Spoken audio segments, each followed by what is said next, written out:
10ನೇ class science exam ಇದರಲ್ಲಿ ಒಳ್ಳೆ score ಮಾಡೋದು ಹೇಗೆ ನೋಡಿ. ಸುಮ್ನೆ ಹಾರ್ಡ್ ವರ್ಕ್ ಮಾಡಿದ್ರೆ ಸಾಕಾಗಲ್ಲ, ಸ್ಮಾರ್ಟ್ ವರ್ಕ್ ಕೂಡ ಬೇಕು.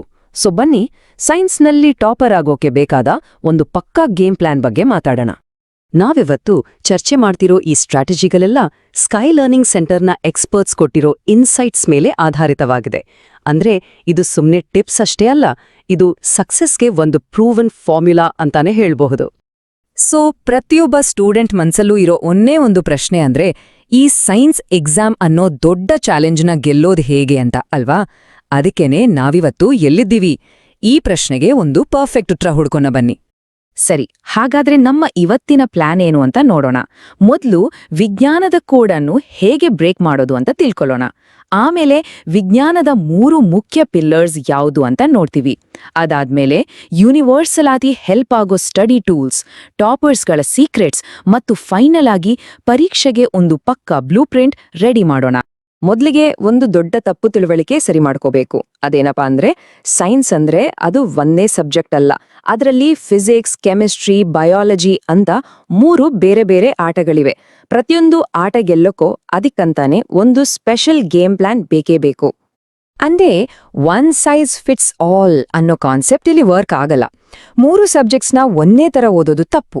ಪ್ರತಿಯೊಂದಕ್ಕೂ ಅದರದೇ ಆದ ಒಂದು ಸ್ಪೆಷಲ್ ಸ್ಟ್ರಾಟಜಿ ಮಾಡ್ಕೊಳ್ಳೋದೇ ಒಳ್ಳೆ ಮಾರ್ಕ್ಸ್ ತಗೊಳ್ಳೋಕಿರೋ ಫಸ್ಟ್ ಸ್ಟೆಪ್. ಹಾಗಾದ್ರೆ ಈ 3 ಪಿಲ್ಲರ್ಸ್ನ ಅಂದ್ರೆ ಫಿಸಿಕ್ಸ್, ಕೆಮಿಸ್ಟ್ರಿ, ಬಯಾಲಜಿನ ಒಂದೊಂದಾಗಿ ಮಾಸ್ಟರ್ ಮಾಡೋದು ಹೇಗೆ? ಬನ್ನಿ, ಪ್ರತಿಯೊಂದರ ಸೀಕ್ರೆಟ್ ಏನು ಅಂತ ಡೀಟೇಲ್ ಆಗಿ ನೋಡೋಣ. ಈ ಟೇಬಲ್ ನೋಡಿ, ಪ್ರತಿಯೊಂದು ಸಬ್ಜೆಕ್ಟ್ಗೂ ಒಂದು ಕೋರ್ ಐಡಿಯಾ ಇದೆ. ಫಿಸಿಕ್ಸ್ ಅಂದ್ರೆ ಅದು ಕಾನ್ಸೆಪ್ಚುವಲ್ ಪಿಲ್ಲರ್, ಇಲ್ಲಿ ಕಾನ್ಸೆಪ್ಟ್ ಅರ್ಥ ಮಾಡ್ಕೋಬೇಕು. ಕೆಮಿಸ್ಟ್ರಿ ಅನ್ನೋದು ಈಕ್ವೇಷನ್ ಪಿಲ್ಲರ್, ಇಲ್ಲಿ ಅಕ್ಯುರೆಸಿ ತುಂಬಾ ಇಂಪಾರ್ಟೆಂಟ್. ಮತ್ತೆ ಬಯಾಲಜಿ ಅನ್ನೋದು ವಿಜುವಲ್ ಪಿಲ್ಲರ್, ಇಲ್ಲಿ ಚಿತ್ರಗಳು ಮತ್ತು ಕರೆಕ್ಟ್ ಟೆಕ್ನಿಕಲ್ ಪದಗಳು ಸ್ಕೋರ್ ತಂದ್ಕೊಡುತ್ತೆ. ಸರಿ, ಫಸ್ಟ್ ಫಿಸಿಕ್ಸ್. ಇದನ್ನ ಗೆಲ್ಲೋಕೆ ಏನ್ ಮಾಡ್ಬೇಕು? ಮೊದಲು ಒಂದು ಫಾರ್ಮುಲಾ ಶೀಟ್ ರೆಡಿ ಮಾಡ್ಕೊಳ್ಳಿ, SI ಯೂನಿಟ್ಸ್ ಜೊತೆಗೆ. ರೇ ಡಯಾಗ್ರಾಮ್ಸ್ನ ಶಾರ್ಪ್ ಪೆನ್ಸಿಲ್ನಲ್ಲಿ ನೀಟಾಗಿ ಬರೆದು ಪ್ರಾಕ್ಟೀಸ್ ಮಾಡಿ, ಯಾಕಂದ್ರೆ ಡೈರೆಕ್ಟ್ ಮಾರ್ಕ್ಸ್ ಸಿಗುತ್ತೆ. ಪ್ರತಿದಿನ ಅಟ್ಲೀಸ್ಟ್ ಒಂದು 5ರಿಂದ 10 ನ್ಯೂಮರಿಕಲ್ಸ್ ಸಾಲ್ವ್ ಮಾಡಿ. ಆಮೇಲೆ ಆಕಾಶ ಯಾಕೆ ನೀಲಿ ಬಣ್ಣದಲ್ಲಿ ಕಾಣುತ್ತೆ, ಈ ತರ ಯಾಕೆ ಅಂತ ಕೇಳೋ ಪ್ರಶ್ನೆಗಳಿಗೆ ರೆಡಿಯಾಗಿರಿ, ಯಾಕಂದ್ರೆ ಇವು ಕಾನ್ಸೆಪ್ಟ್ ಬೇಸ್ಡ್ ಕ್ವೆಶ್ಚನ್ಸ್. ಈಗ ಕೆಮಿಸ್ಟ್ರಿ ಕಡೆ ಬರೋಣ. ಇಲ್ಲಿ ಅಕ್ಯುರಸಿ ಅಂದ್ರೆ ನಿಖರತೆ ತುಂಬಾನೇ ಇಂಪಾರ್ಟೆಂಟ್. ಒಂದು ಚೂರ್ ಮಿಸ್ಟೇಕ್ ಆದ್ರೂ ಮಾರ್ಕ್ಸ್ ಕಟ್ ಆಗುತ್ತೆ. ಕೆಮಿಕಲ್ ಈಕ್ವೇಷನ್ಸ್ನ ಬ್ಯಾಲೆನ್ಸ್ ಮಾಡೋದನ್ನ ಯಾವತ್ತೂ ಮರಿಬೇಡಿ. ಪಿರಿಯಾಡಿಕ್ ಟೇಬಲ್ನ ಮೊದಲ 20 ಎಲಿಮೆಂಟ್ಸ್, ಸಾಲ್ಟ್ಸ್, ಕಾರ್ಬನ್ ಕಂಪೌಂಡ್ಸ್ ಮತ್ತೆ ಎಕ್ಸ್ಪೆರಿಮೆಂಟ್ ಮಾಡುವಾಗ ಆಗೋ ಕಲರ್ ಚೇಂಜಸ್, ಈ ತರ ಸಣ್ಣ ಸಣ್ಣ ಡೀಟೇಲ್ಸ್ ಮೇಲೆ ಫೋಕಸ್ ಮಾಡಿದ್ರೆ ಫುಲ್ ಮಾರ್ಕ್ಸ್ ಪಕ್ಕಾ.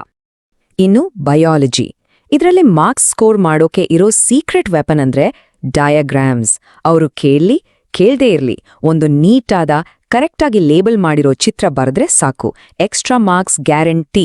ಹಾಗೇನೆ ಫುಡ್ ಪೈಪ್ ಅಂತ ಬರೆಯೋ ಬದಲು ಅದರ ಸೈಂಟಿಫಿಕ್ ಟರ್ಮ್ ಅನ್ನನಾಳ ಅಂತ ಬಳಸಿದ್ರೆ ನಮ್ಮ ಆನ್ಸರ್ಗೆ ಒಂದು ಸ್ಟ್ಯಾಂಡರ್ಡ್ ಬರುತ್ತೆ. ಓಕೆ, ಈಗ ಸಬ್ಜೆಕ್ಟ್ ವೈಸ್ ಸ್ಟ್ರಾಟಜಿಗಳನ್ನ ನೋಡಿದ್ವಿ.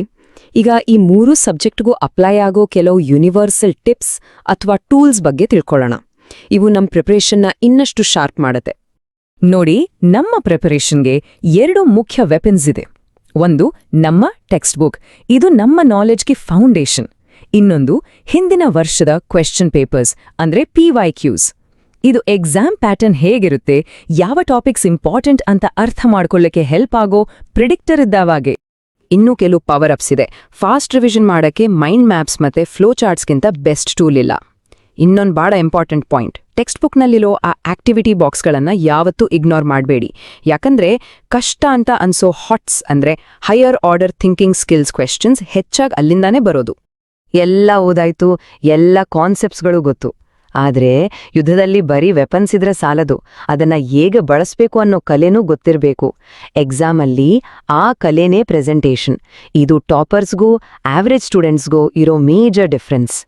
ಒಂದ್ ವಿಷಯ ಯಾವಾಗ್ಲೂ ನೆನಪಲ್ಲಿರ್ಲಿ, ಪೇಪರ್ ಕರೆಕ್ಷನ್ ಮಾಡೋರಿಗೆ ನಮ್ಮ ತಲೆ ಒಳಗೆ ಏನಿದೆ ಅಂತ ಕಾಣಲ್ಲ. ನಾವು ಆನ್ಸರ್ ಶೀಟ್ನಲ್ಲಿ ಏನ್ ಬರ್ದಿದ್ದೀವಿಯೋ ಅದ್ ಮಾತ್ರ ಅವರಿಗೆ ಕಾಣೋದು. ಸೊ ನಮ್ಮ ಪ್ರೆಸೆಂಟೇಷನ್ ಕ್ಲಿಯರ್ ಆಗಿ ನೀಟಾಗಿ ಇಲ್ದಿದ್ರೆ ಎಷ್ಟೇ ನಾಲೆಜ್ ಇದ್ರೂ ಮಾರ್ಕ್ಸ್ ಕೈ ತಪ್ಪಿ ಹೋಗೋ ಚಾನ್ಸಸ್ ಜಾಸ್ತಿ. ಫಿಸಿಕ್ಸ್ನ ನ್ಯೂಮರಿಕಲ್ ಸಾಲ್ವ್ ಮಾಡುವಾಗ ಅವಸರದಲ್ಲಿ ಡೈರೆಕ್ಟ್ ಆಗಿ ಆನ್ಸರ್ ಬರೆಯೋ ತಪ್ಪನ್ನ ಮಾಡಬೇಡಿ. ಈ 4 ಸ್ಟೆಪ್ಸ್ನ ಪಕ್ಕಾ ಫಾಲೋ ಮಾಡಿ. ಸ್ಟೆಪ್ 1, ಗಿವನ್ ಅಂತ ಬರ್ದು ಎಲ್ಲಾ ವ್ಯಾಲ್ಯೂಸ್ ಯೂನಿಟ್ ಸಮೇತ ಬರೀರಿ.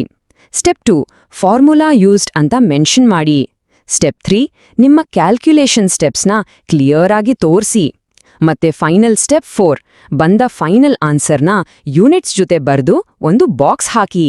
ಹೀಗೆ ಮಾಡಿದ್ರೆ ಸ್ಟೆಪ್ ಮಾರ್ಕಿಂಗ್ನಲ್ಲಿ ಫುಲ್ ಮಾರ್ಕ್ಸ್ ಸಿಗುತ್ತೆ. ಜಸ್ಟ್ ಇಮ್ಯಾಜಿನ್, ವ್ಯಾಲ್ಯೂಯೇಟರ್ಸ್ ಒಂದೇ ದಿನದಲ್ಲಿ 106 ಪೇಪರ್ಸ್ನ ಕರೆಕ್ಟ್ ಮಾಡ್ತಾರೆ. ಅಂಥದ್ರಲ್ಲಿ ನಮ್ಮ ಉತ್ತರ ಪೇಪರ್ ಓದೋಕೆ ಈಸಿ ಆಗಿದ್ರೆ ಅವರಿಗೆ ಖುಷಿಯಾಗುತ್ತೆ ಅಲ್ವಾ? ಅದಕ್ಕೆ ಉದ್ದುದ್ದ ಪ್ಯಾರಾಗ್ರಾಫ್ ಬರೆಯೋ ಬದಲು ಬುಲೆಟ್ ಪಾಯಿಂಟ್ಸ್ ಬಳಸಿ. ಇಂಪಾರ್ಟೆಂಟ್ ಸೈಂಟಿಫಿಕ್ ಟರ್ಮ್ಸ್ನ ಅಂಡರ್ಲೈನ್ ಮಾಡಿ. ಇದು ನಿಮ್ಮ ಆನ್ಸರ್ನ ಹೈಲೈಟ್ ಮಾಡಿ ತೋರಿಸುತ್ತೆ. ಸರಿ, ನಾವು ಇಲ್ಲಿವರೆಗೂ ಮಾತಾಡಿದ ಎಲ್ಲ ಇಂಪಾರ್ಟೆಂಟ್ ಪಾಯಿಂಟ್ಸ್ನ ಒಟ್ಟು ಸೇರಿಸಿ ಒಂದು ಫೈನಲ್ ಆಕ್ಷನ್ ಪ್ಲಾನ್ ಅಂದ್ರೆ ಒಂದು ಬ್ಲೂ ಪ್ರಿಂಟ್ನ ನೋಡೋಣ. ಇದು ನಮ್ಮ ಯಶಸ್ಸಿಗೆ ದಾರಿ. ಇದೇ ನೋಡಿ ನಮ್ಮ ಸಕ್ಸಸ್ನ ಬ್ಲೂ ಪ್ರಿಂಟ್. ಸಿಂಪಲ್ ಆಗಿದೆ. ಪಾಯಿಂಟ್ ನಂಬರ್ 1, ಸೈನ್ಸ್ನ 3 ಬೇರೆ ಬೇರೆ ಪಿಲ್ಲರ್ಸ್ ಅಂತ ನೋಡಿ. 2, ಟೆಕ್ಸ್ಟ್ ಬುಕ್ನ ಮಾಸ್ಟರ್ ಮಾಡಿ, ಜೊತೆಗೆ ಹಳೆ ಪೇಪರ್ಸ್ನ ಅನಲೈಸ್ ಮಾಡಿ.